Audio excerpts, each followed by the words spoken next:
দেৰগাঁৱৰ আৰিয়ান হাজৰিকা নামৰ ছাত্ৰ নিৰুদ্দেশ ৫ এপ্ৰিলৰ পৰা দেৰগাঁৱৰ মিলনপুৰ ৬ নং ৱাৰ্ডৰ এই ১৯ বছৰীয়া ছাত্ৰজন নিৰুদ্দেশ হৈ আছে।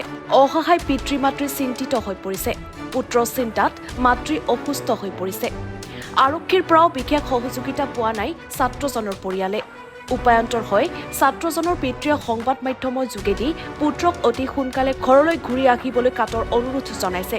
নিৰুদ্দেশ ছাত্ৰজনৰ পিতৃ ৰমেন হাজৰিকা এজন বন বিভাগৰ বিষয়া। নমস্কাৰ, মোৰ নাম ৰমেন হাজৰিকা আৰু মোৰ মিছেছৰ নাম শ্ৰীমতী অৰ্ণ শইকীয়া হাজৰিকা। আমাৰ খুব দুখিতভাৱে জনাবলৈ বাধ্য হৈছোঁ, আমাৰ একমাত্ৰ পুত্ৰ আৰিয়ান হাজৰিকা জিউ বুলি মাতো ঘৰত যোৱা ৫ তাৰিখৰ পৰা নিৰুদ্দেশ হৈ আছে আৰু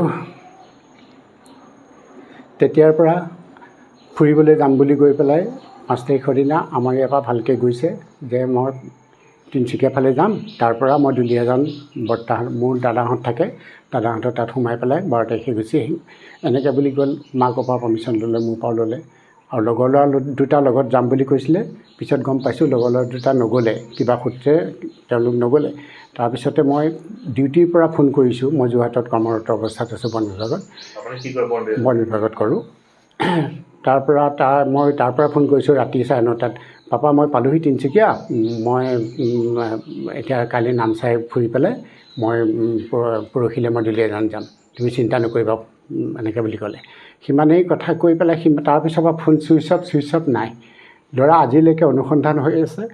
গতিকে কোনোবা সদাশয় লোকে মোৰ একমাত্ৰ পুত্ৰটো, আমাৰ একমাত্ৰ পুত্ৰ আৰিয়ান হাজৰিকা জিউ, ঘৰত জিউ বুলি মাতো, তাক যেন আনি পেলাই মানে কোনোবা হেৰি পালে সম্ভেদ পালে আমাক জনাই, এই ফোনৰ নম্বৰ দিম আমি, তাক যেন আমাৰ মাজলৈ ঘূৰাই আনে। তাৰপাছত আমাৰ সম্পৰ্কীয় মানুহ সকলোতে মই ফোন কৰিলোঁ, থানাতো দিলোঁ, থানাৰ কিন্তু আজিলৈকে কোনো সম্ভেদ পোৱা নাই। সঁহাৰি দিছে যদিও একো যোগাযোগ কৰিব পৰা নাই। সন্দেহ বুলি মানে তেনেকৈ তাৰ লগত তেনেকৈ ল'ৰাও নাই, কিন্তু ফোনত কথা পাতে, কাৰ লগত পাতে আমি ইমান বিশেষ নাজানো।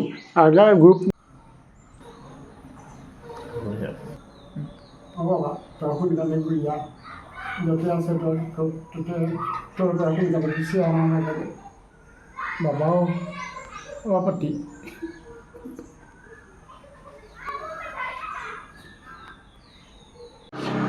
ল'ৰা হয় কি সেই সুস্থ শৰীৰে ঘূৰি আহক, য'তে আছে ত'তে আকৌ মা পাপা বুলি যাতে মাতক, সেয়ে মোৰ কামনা। ভগৱানে তাক ভালে য'তে আছে ভালে ৰাখক আৰু ঘূৰাই আনক আমাৰ মাজলৈ। দেৰগাঁৱৰ পৰা ভূপেন শইকীয়াৰ ৰিপৰ্ট, এনি ভাৰত 24।